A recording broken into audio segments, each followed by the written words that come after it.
नमस्कार, मैं हूं सिद्धि सिंह और जानते हैं बिहार की बड़ी खबर के बारे में। Patna medical college hospital PMCH के जूनियर डॉक्टर्स ने सोमवार सुबह 3 दिन की हड़ताल खत्म कर दी और काम पर वापस आ गए। इसके बाद प्रिंसिपल ने डॉक्टर विजय कुमार को ऑर्थोपेडिक्स डिपार्टमेंट का चीफ अपॉइंट किया, जबकि जांच पड़ताल चल रही थी। पीएमसीएच में हाल ही में एक घटना घटित हुई जिसमें पत्रकारों के एक समूह के साथ धक्का मुक्की की गई, जो पीएमसीएच के गार्ड द्वारा किया गया था और उन्हें हॉस्पिटल के अंदर जाने से रोक दिया गया। इस घटना के बाद आरजेडी के प्रमुख प्रवक्ता शक्ति सिंह यादव ने आलोचना करते हुए कहा कि पीएमसीएच के अधीक्षक एस ठाकुर एक नाकाम अधिकारी है और उनके पास कई लोगों की सुरक्षा है। उन्होंने ये भी कहा कि ठाकुर को पीएमसीएच में नहीं होना चाहिए। वहीं दूसरी तरफ बीजेपी एमपी जनक राम ने भी इस घटना की कड़ी निंदा की है। चलिए आगे सुनते हैं कि लोकतंत्र के चौथे स्तंभ पर हुए इस घटना के बारे में पक्ष और विपक्ष ने अपने बयान में क्या कहा। शक्ति जी, आज पटना के पीएमसीएच में पत्रकारों का एक समूह गया हुआ था। जब वहाँ की व्यवस्थाएं थी, इमरजेंसी सेवाएं बाधित थी, प्रसूति सेवाएं बाधित थी, इसको लेकर जब अधीक्षक चैम्बर में जाने का प्रयास हुआ, उनसे बातचीत करने का प्रयास हुआ, तो वहाँ के जो गार्ड हैं उनके द्वारा पत्रकारों के साथ धक्का मुक्की कर गाली गलौज कर बाहर निकाल दिया गया। देखिए, मुझे सूचना प्राप्त हुई है कि पत्रकार का एक समूह पीएमसीएच गया था क्योंकि कई परिजनों ने शिकायत दूरभाष पर की कि इमरजेंसी में मरीजों की देखभाल आज नहीं की जा रही है। प्रोटेस्ट किया जा रहा है बंगाल को लेकर। बंगाल में जो घटना घटी, डॉक्टर ने एक डॉक्टरनी के साथ जो किया, कार्रवाई वहाँ सरकार की तत्काल प्रभाव से पकड़ा गया। हम लोगों ने कहा चाहे अपराधी कोई हो, पकड़ी जानी ही नहीं चाहिए, कार्रवाई भी होनी चाहिए, स्पीड ट्रायल चला करके उसको जेल के सलाखों में डालिए। लेकिन अगर कोई प्रोटेस्ट के नाम पर गुंडागर्दी कर रहा हो किसी दूसरे राज्य के अंदर में, मुजफ्फरपुर पर चुप्पी क्यों? रेप तो बहुत बिहार में कई जगह हो रहा है, डिस्क्रिमिनेशन ऑफ रेप क्यों?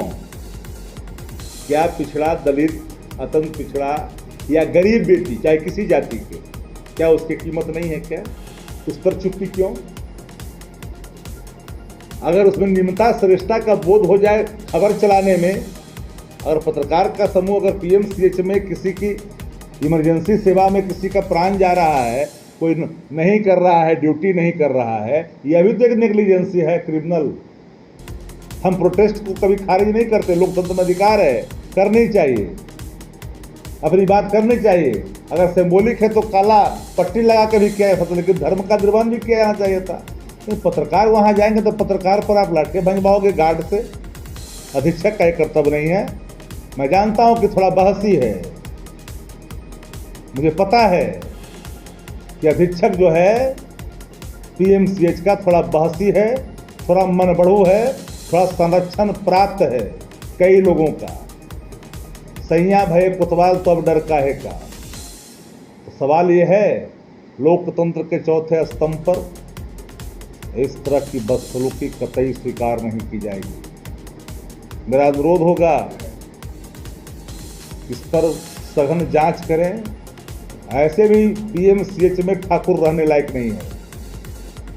Mister Thakur is not competent of superintendent PMCH, a prestigious hospital, Patna. He is not competent superintendent. I am fully aware. इसलिए जो हुआ वो दुर्भाग्यपूर्ण है। कौन पिटाया? इस पर क्या कहेंगे सर? मैं तो इतना जानता हूं कि लोकतंत्र का चौथा स्तंभ पत्रकार होते हैं। अब पत्रकार स्वतंत्र भी होते हैं। जैसे अभी अभी हमसे आपने कुछ जानने का प्रयास किया जी, आप जो सवाल करेंगे उसका मैं जवाब दूंगा। लेकिन सर कहाँ तक सही है वहाँ की वस्तुस्थिति को जानने के लिए अगर हम किसी अधीक्षक के पास जाएं, वो अपने बलपूर्वक गाली गलौज के साथ किसी पत्रकार को धक्का मुक्की करके बाहर निकाले, बेइज्जत करके, ये कहाँ तक उचित है सर? अब वो कौन सा समय था, क्या क्षण था, स्थिति परिस्थिति क्यों ऐसे आई, शायद उससे मैं अनभिज्ञ हूँ। वो समय स्थिति परिस्थिति के हिसाब से क्यों ऐसा हुआ, ये शायद सोचने वाली विषय है। पीएमसीएच में पत्रकारों को अलाउ है कि नहीं सर? अधीक्षक मिलते नहीं हैं और वीडियो जब बनाते हैं वहाँ पत्रकार खबर करने के लिए जाते हैं तो गार्ड के द्वारा धक्का मुक्की किया जाता है। नहीं, आप तो समाज के और जनहित की बात को लेकर के ही जाते होंगे। बिल्कुल। और मुझे लगता है कि जनहित के बात को, समाज को, कमजोर वर्ग के लोगों को सही ससमय इलाज हो रहा है कि नहीं हो रहा है, डॉक्टर उपस्थित है कि नहीं है, इस संबंध में आप जाते होंगे तो ये अच्छी बात है, सराहना हम करेंगे आपका। लेकिन क्यों आपसे मिले नहीं, कौन नहीं मिला, तो शायद ये विभागीय हमारे मंत्री होंगे, ये विषय उनके संज्ञान में जाएगा। निश्चित रूप से ऐसे जो दोषी होंगे उस पर कार्रवाई होनी भी लेकर सर आप कोई कदम उठाएंगे? बिल्कुल, ये तो मैं पहले भी कहा कि लोकतंत्र का चौथा स्तंभ आप हैं, जनता के हित की आवाज़ उठाते हैं, जनता के हित की बात आप करते हैं, तो मुझे लगता है कि इसको कहीं आपत्ति नहीं होना चाहिए, कहीं रोक टोक नहीं होनी चाहिए। हाँ, विषय वस्तु आता है उसको नींह धड़क अपनी बात को रखना भी चाहिए। सर भाजपा गठबंधन की सरकार चल रही है बिहार में और स्ट्राइक भी चल रहा है डॉक्टरों का, तो जो इमरजेंसी सेवाएं हैं वह भी पीएमसीएच में बंद है और जो प्रसूति विभाग है वह भी बंद है, तो गरीब आदमी आखिर कहाँ जाएगा सर? इसके लिए अल्टरनेटिव व्यवस्था क्या किया आपने कहा ना कि एनडीए और भाजपा की सरकार है, तो सरकार की दायित्व है, सरकार इस पर चिंतनशील है, कदम सरकार उठा रही होगी।